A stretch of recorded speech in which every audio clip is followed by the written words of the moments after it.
Okay, so yesterday we looked at graphing lines using the slope and y-intercept. We first started by looking at graphing using a table of values, but we saw yesterday another option is by determining the slope and the y-intercept. All the examples we looked at yesterday, y was already by itself. Sometimes, though, that's not the case, so you need to do some work to get y by itself. So previous lines are easy to work with because the equations are written in the form y equals mx plus b, but if a linear equation is not written in this form, you can use algebra in order to write the equation in that form. So remember, when you look at an equation, you know it's a line if there's no exponents on the x or the y. That means that they are both to the power 1. That gives us a line. In order to get the slope and y-intercept from the equation, you have to put it in slope-intercept form. You have to get y by itself on one side, everything else on the other. This first example says rearrange the following equations in the form y equals mx plus b. So you want to get y by itself. The first one, hooked onto the y, is a plus 9. So the opposite of adding 9 is subtracting 9. So we would subtract 9 from both sides. On the left, they cancel. You now have y by itself. And on the right side, you'll have 2x take away 9. Now it's in slope-intercept form. Yeah.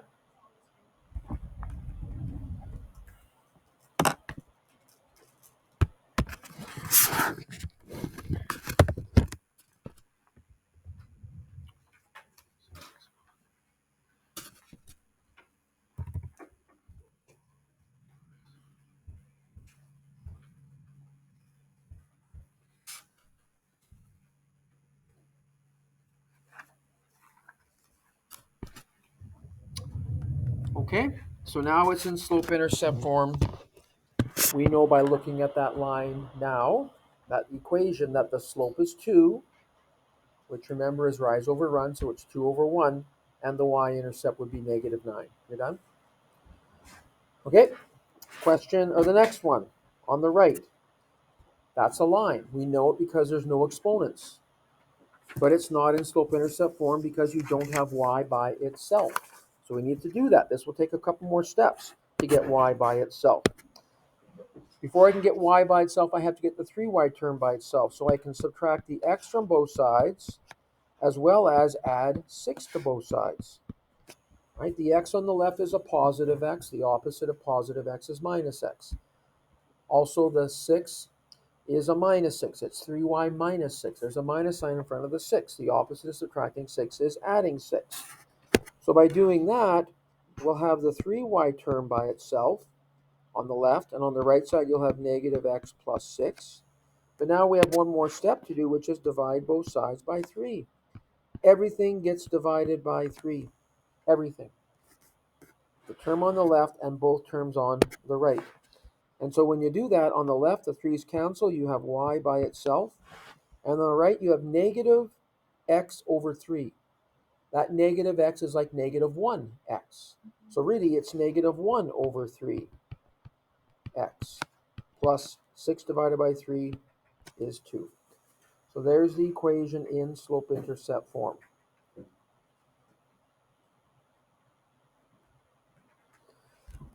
Okay? That line has a slope of negative 1/3 and a y-intercept of positive 2.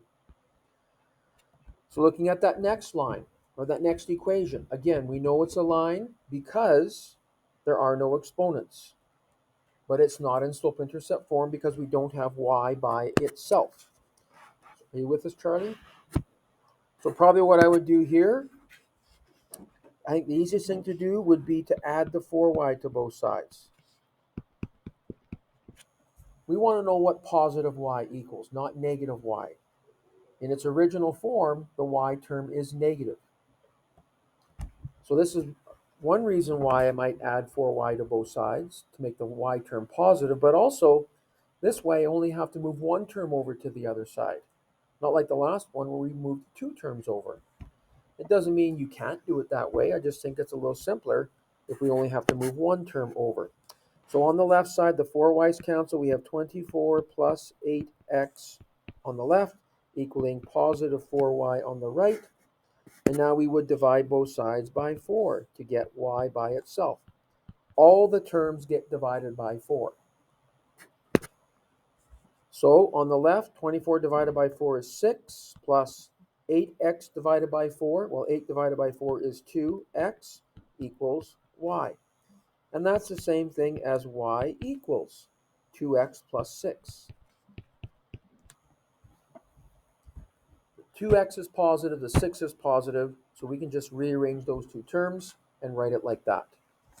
So that line has a slope of 2, which is 2 over 1, and a y-intercept of 6. Okay? The next one. It doesn't really matter which way you do this. I'm going to subtract 11 from both sides. So on the left side, the 11's cancel. You have negative y, or negative 1y, equaling 2x minus 11. There's still a negative sign in front of the y that we're going to have to deal with, which we will do that by dividing everything by negative 1. So all the terms have to be divided by negative 1. So negative 1 divided by negative 1 on the left, that negative y is negative 1y. So when you divide negative 1 by itself, they cancel, you'll get positive y on the left. And on the right, 2 divided by negative 1 is negative 2x. Negative 11 divided by negative 1 is plus 11. So that line has a slope of negative 2, which is negative 2 over 1, and a y-intercept of positive 11. So now we could graph it. The next one, you've already got the y term by itself. We just have to get y by itself by dividing everything by 3. So on the left, 3 divided by 3 cancels. You're left with y equals. On the right, you'll have negative 4 over 3x plus 9 divided by 3 is 3. So that line has a slope of negative 4/3 and a y-intercept of plus 3.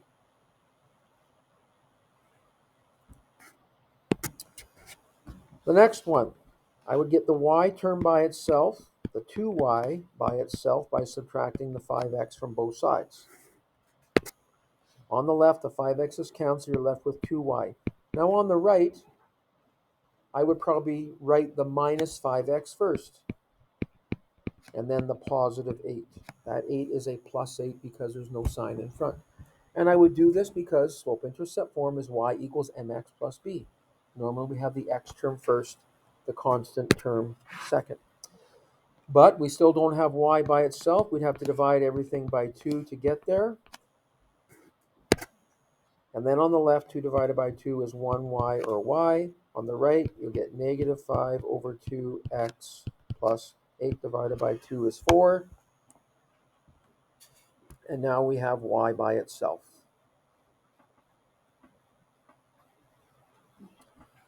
Okay? Let's look at the 2 at the bottom. Let's do those ones. So right now, the 3y is a negative 3y. So we've got a couple options. We can move it to the right if we want, but then we're going to have to bring the negative 15 over to the left to get the y term by itself. Or we could just start by subtracting the 9x from both sides. The 3y right now is a negative 3y. On the left, the 9x's cancel, so you're left with negative 3y on the left.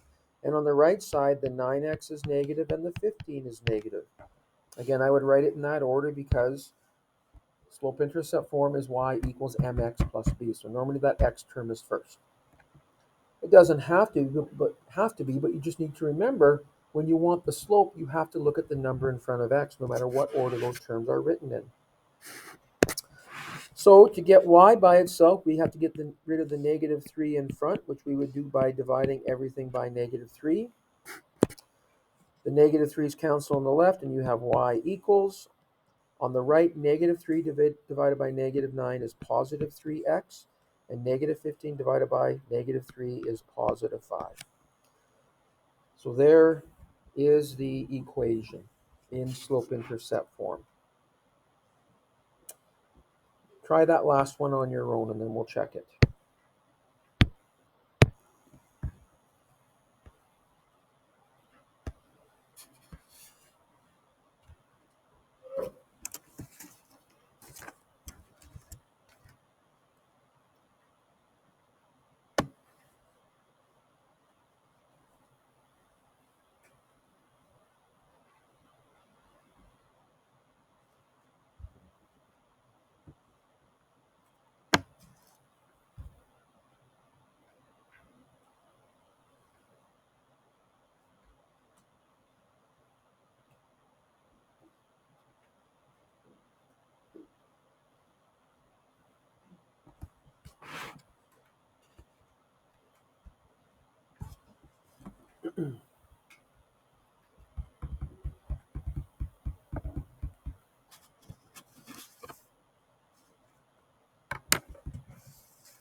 All right, so a couple different ways you can do this. Because the 2y term is positive, I'd probably leave it on the left side. I would bring the 14 over to both sides by subtracting that from both sides, as well as adding the 3x to both sides. So on the left, 14 take away 14 cancels. Negative 3x plus 3x cancels. You're left with 2y on the left equaling 3x minus 14 on the right. And then we would divide everything by 2 to get y by itself. And you'll have y equals 3 over 2x minus 14 divided by 2 is 7. That's what you should have got no matter whether you kept the 2y on the left or moved it to the right. When you work it all out, you should get that as your slope of 3/2, your y-intercept of negative 7. Okay, Kyler? Are we betting on that game Sunday? Dallas against Houston. You're good? So, once again, the reason we do this is to allow us to graph lines easier. We've seen before that you can use a table of values to graph lines. Now this gives us a second tool in which we can graph lines by finding the slope and the y-intercept. Again, we know that an equation is a line if there's no exponents. Is this first one a line, Kyler? Well, you need to pay attention and put your phone down. The odds are, unless you pay attention, you're going to fail this test. We'll go with those odds. Okay? Is this a line, Keen? The first equation. Will that give us a line when we graph it?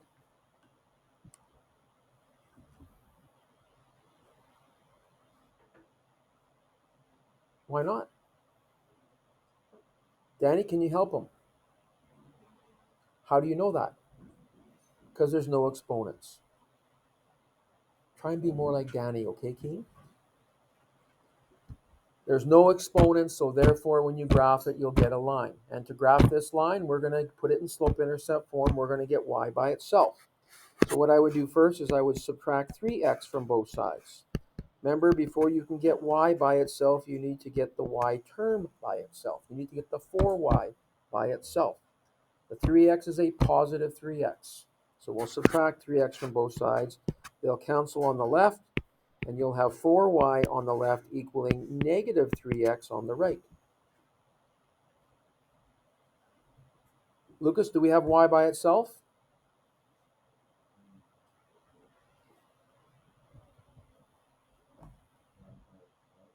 Do we have y by itself? Take away 4? Yeah? You agree with him, Beckham? No, because the 4 and the y are hooked together by multiplication. So you have to divide both sides by 4. And that'll get rid of the 4's on the left. 4 divided by 4 is 1y, equaling negative 3 over 4x. And that's all you have. But that's the same thing as negative 3/4 x plus 0. Adding a plus 0 on the end doesn't change anything, but that tells us that that is our y-intercept. The y-intercept is the constant term when you have y by itself. The number in front of x is the slope, negative 3/4. Remember, the y-intercept is actually where x is 0.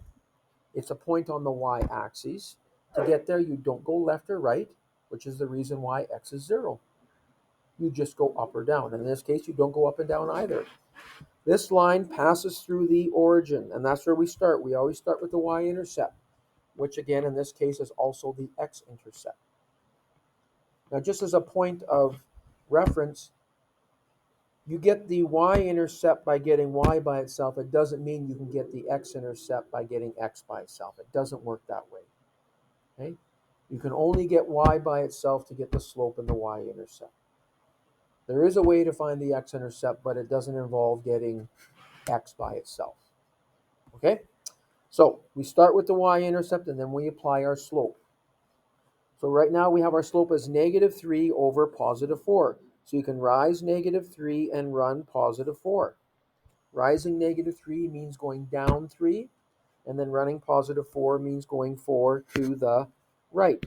But as we saw yesterday, you could also say that this is the same thing as rising 3 and running negative 4.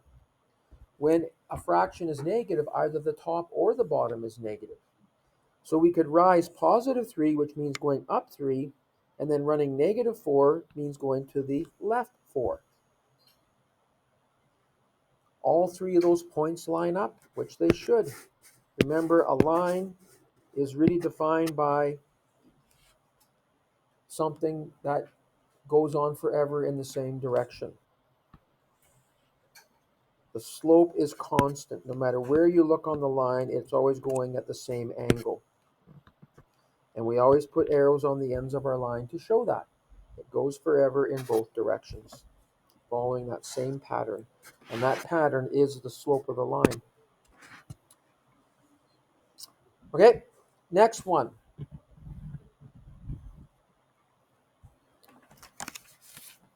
Is that a line, Taylor? Why not?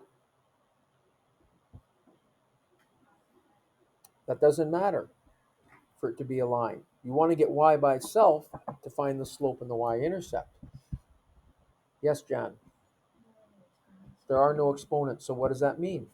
It is a line. So it is a line. And now if we want to find the slope and y-intercept, we need to get the y term by itself. So we'll start by subtracting 2x from both sides. So on the left, the 2x's cancel. You're left with 5y equals. On the right, I'm going to write the x term first, which is negative 2x, and then the 10, which is a positive 10.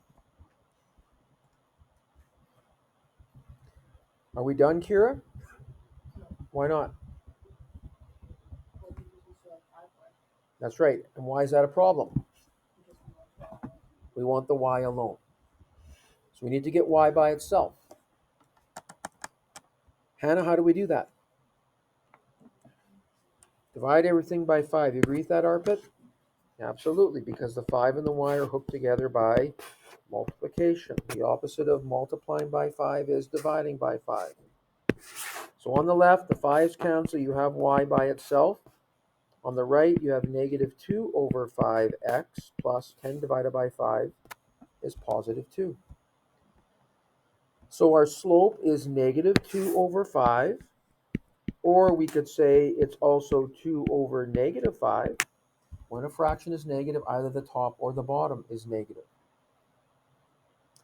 What's the y-intercept, Beckham? Can we write that as a coordinate with an x and a y?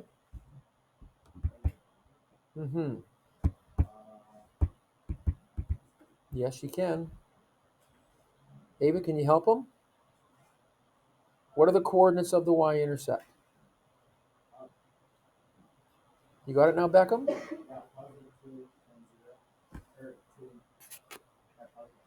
You want to bet a pop on that? I don't know. This is your silly game, not mine. No? Other way around. The y-intercept is on the y-axis. X must be 0 because you don't go left or right to get there. In this case, you just go up 2 units. And that's where we start. We start with the y-intercept, and then we apply our slope. So we can rise negative 2, which means go down 2, and run positive 5. Or we can rise positive 2 and run negative 5. Either way, those 3 points line up. So now we can draw our line.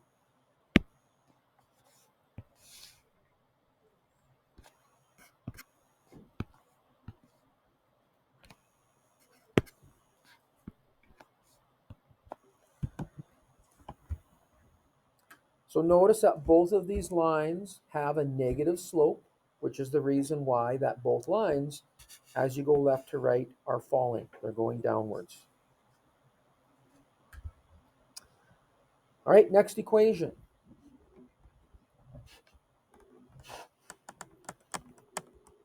Alicia, is that a line? Why not? Are there any exponents there? No, so that means that it is a line. No exponents means that it is a line. Yep. So how are we going to graph it, Lena? What do we need to do?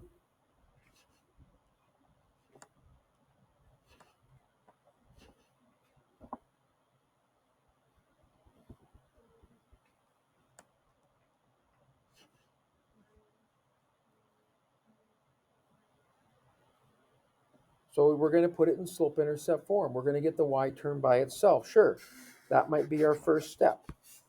We will subtract the 4x from both sides. And then at least that gets the y term by itself. You'll have 2y by itself on the left. On the right, you'll have a negative 4x plus 10.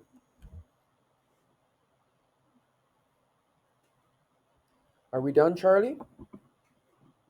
Well, what else do we need to do? How? Divide what? So like that, and now we're done? So your answer is y equals negative 4x plus. Divide all the rest by 2. Yes. So now 2 divided by 2, you've got y by itself. And on the right side, negative 4 divided by 2 is negative 2x, and 10 divided by 2 is plus 5. What's the slope of this line, Keen?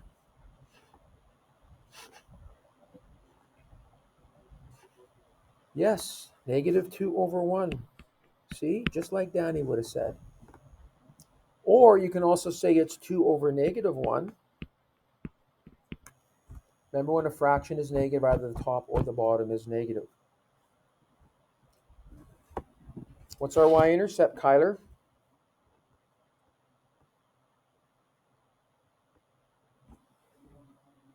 Yeah, 0, positive 5. Let me do a better job of writing that 5. And that's where we start. We start at the y-intercept 0, 5. Now, we apply our slope. The first slope we have written down is negative 2 over 1. So rise negative 2 means going down 2 and running 1. 1 to the right. Down 2, 1 to the right. Down 2, 1 to the right. And we can continue that pattern until we run out of room. If we're going to rise 2 and run negative 1, we kind of run out of room to do that. We can kind of guess where rising 2 would take us. And then running negative 1 means going 1 to the left. So now we can draw our line going through all these points. Once again, this line falls as you go left to right because, once again, the slope is negative.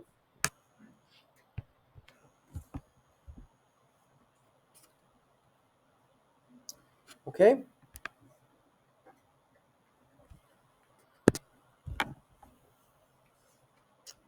The next one. Hannah, is that a line?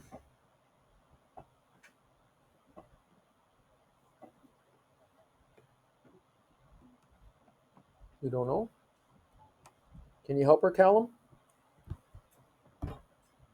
Why?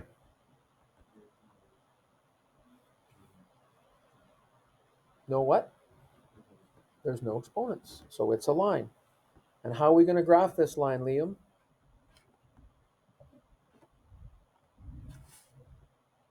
Can't hear you. Okay, so we're going to get y by itself. And the first step there could be if you wanted to take x away from both sides. So what are you left with on the left side if you subtract x from both sides? What are you left there, Jackie, on the left? Okay, you don't have to yell. I'm standing right here. Negative 3y, sorry, equals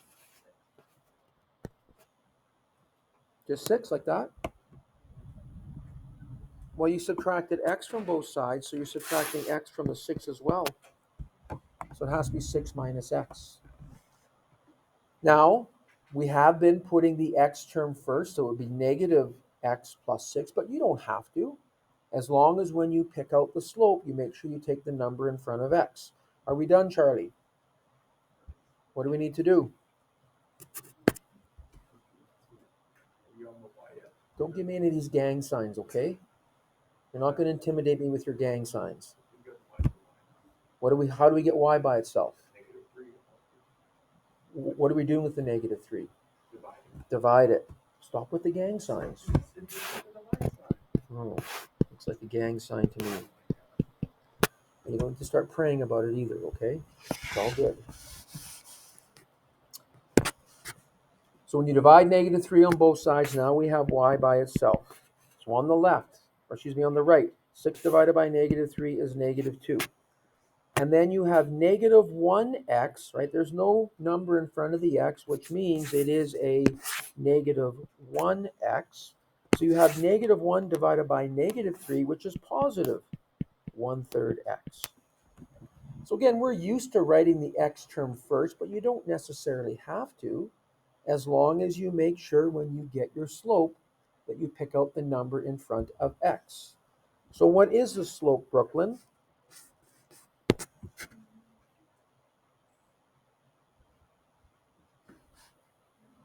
Pardon me? Can you help her, Liam? 1/3, yeah.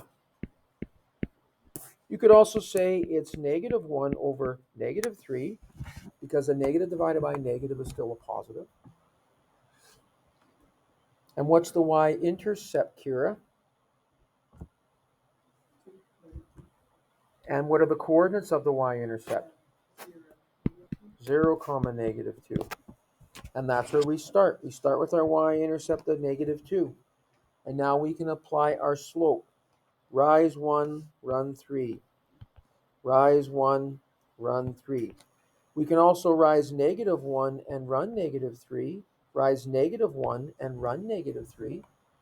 Gives us points that line up with the other ones that we had. This line has a positive slope because as you're going left to right, the line is rising. So that slope is positive.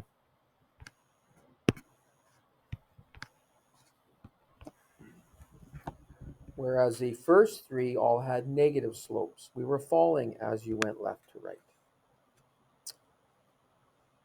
Okay?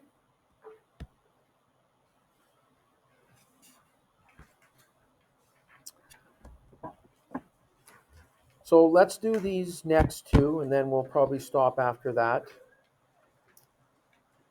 What's different about these ones is there's only one variable. That first equation just has the variable y, but no x. So we saw yesterday we can still graph those by getting the y term by itself. So if I start by subtracting 4 from both sides, I'll have 2y on the left equaling negative 4 on the right. And now we will divide both sides by 2 to get y by itself. We'll have y equals negative 2.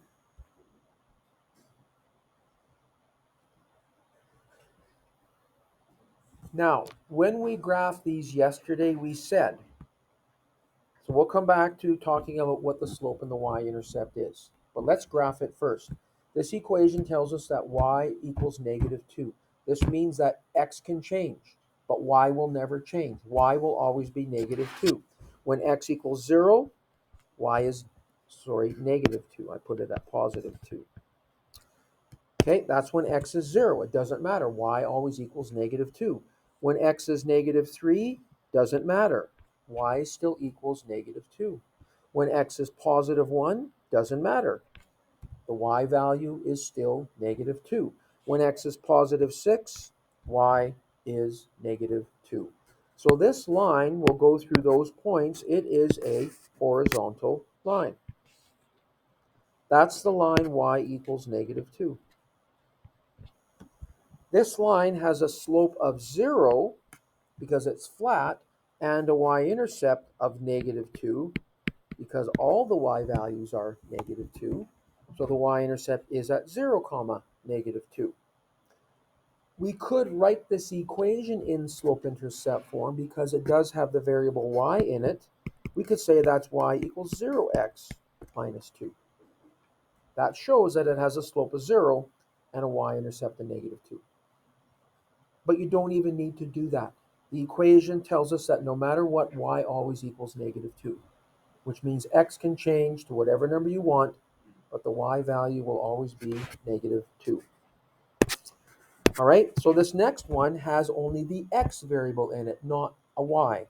So we cannot put this in slope-intercept form because there is no y variable to get by itself. But we can get x by itself by adding 12 to both sides.